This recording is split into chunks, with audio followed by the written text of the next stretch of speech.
നന്ദഗോപാലിനോടൊപ്പം തുടരുന്നു. നന്ദഗോപാൽ, പോലീസിന്റെ അന്വേഷണം ഏതൊക്കെ വഴിക്ക് പുരോഗമിക്കുന്നു? ഇയാൾ രക്ഷപ്പെട്ട് കളഞ്ഞു എന്നാണ് ഇപ്പോൾ മനസ്സിലാക്കേണ്ടത്. സിമ്മൊക്കെ ഓടിച്ചു കളഞ്ഞെന്ന് MLA പറയുകയും ചെയ്തു. പോലീസിനെ സംബന്ധിച്ച് പിടിക്കുക എന്നുള്ളത് വലിയ ദുഷ്കരമായോ? പോലീസിനെ സംബന്ധിച്ച് ഈ ഒരു പരാതി ഉടൻ തന്നെ ലഭിച്ചിരുന്നു.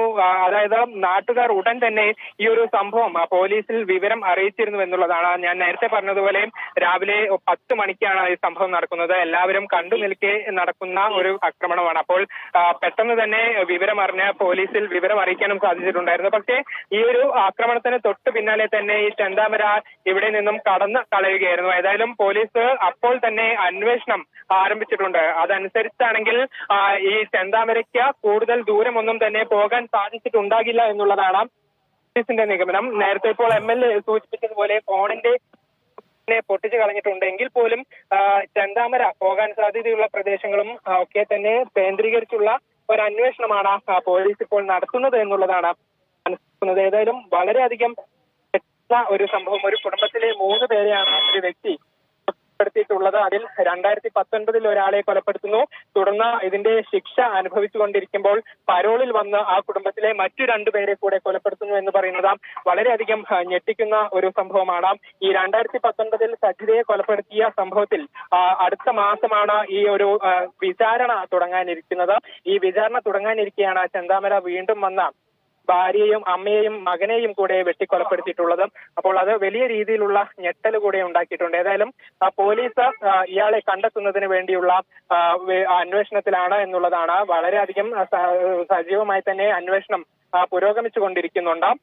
നിലവിൽ ആ പരിസര പ്രദേശങ്ങളിൽ തന്നെ പ്രതി ഉണ്ടാകും എന്നുള്ള ഒരു നിഗമനം പോലീസിനുണ്ട്. ഞാൻ നേരത്തെ പറഞ്ഞതുപോലെ ഉടൻ തന്നെ ഈ ഒരു അന്വേഷണം ആരംഭിച്ചിട്ടുണ്ടായിരുന്നു പ്രതിക്ക് വേണ്ടിയിട്ടുള്ളത്.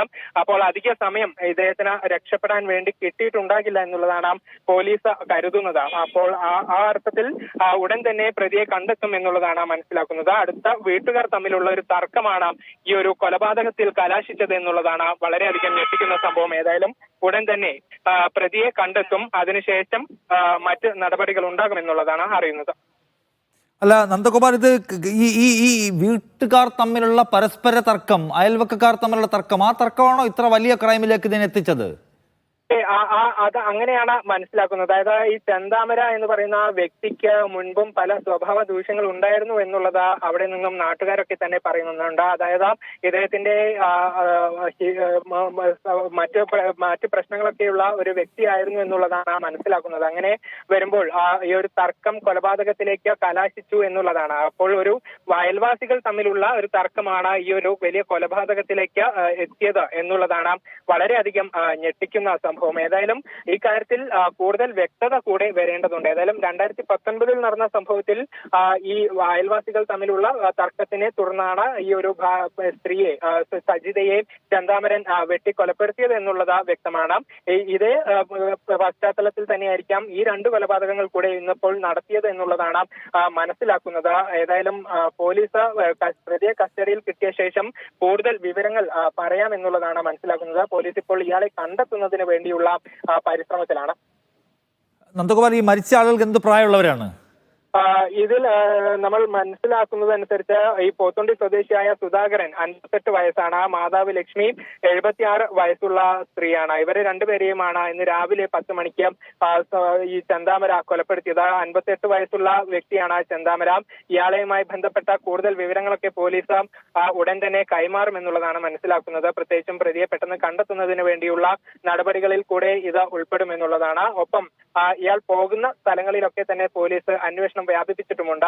ശക്തമായ അന്വേഷണം തന്നെയാണ് നടക്കുന്നത് എന്നുള്ളത് വ്യക്തമായ കാര്യമാണ്. നേരത്തെ MLA സൂചിപ്പിച്ചതുപോലെ മൊബൈൽ ഫോണിന്റെ സിമ്മൊക്കെ പൊട്ടിച്ചെങ്കിൽ പോലും മറ്റ് വഴികളിലൂടെ പ്രതിയെ കണ്ടെത്താൻ സാധിക്കുമെന്നുള്ളത് പോലീസ് ഉറപ്പിച്ച് പറയുന്നുണ്ട്. അങ്ങനെ ഉടൻ തന്നെ ഈ കാര്യത്തിൽ ഒരു വ്യക്തത നമുക്ക് ലഭിക്കുമായിരിക്കും.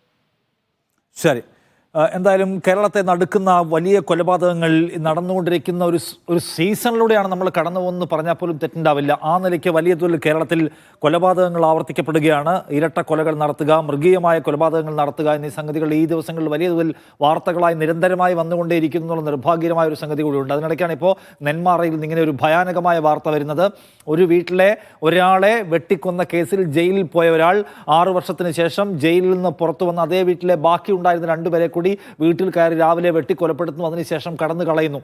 അപ്പോൾ ഇത് പോലീസ് ഇദ്ദേഹത്തെ പുറത്തിറങ്ങിയ ഈ പ്രതിയെ പിന്തുടരുന്നുണ്ടായിരുന്നുവെങ്കിലും ഇദ്ദേഹം ഈ ക്രൈം ചെയ്യുന്നത് തടയാൻ പോലീസിന് കഴിഞ്ഞില്ല എന്നാണ് MLA പറഞ്ഞത്. എന്തായാലും നാട്ടുകാരെ ആകപ്പാടെ ഭീതിയിലാഴ്ത്തിക്കളഞ്ഞൊരു ക്രൈം ആണ്. ഈ പ്രതിയെ കണ്ടെത്താനുള്ള വലിയ പരിശ്രമം പോലീസിൻ്റെ ഭാഗത്തു നിന്നുണ്ട്. പ്രതി കടന്നു കളഞ്ഞിരിക്കുന്നു.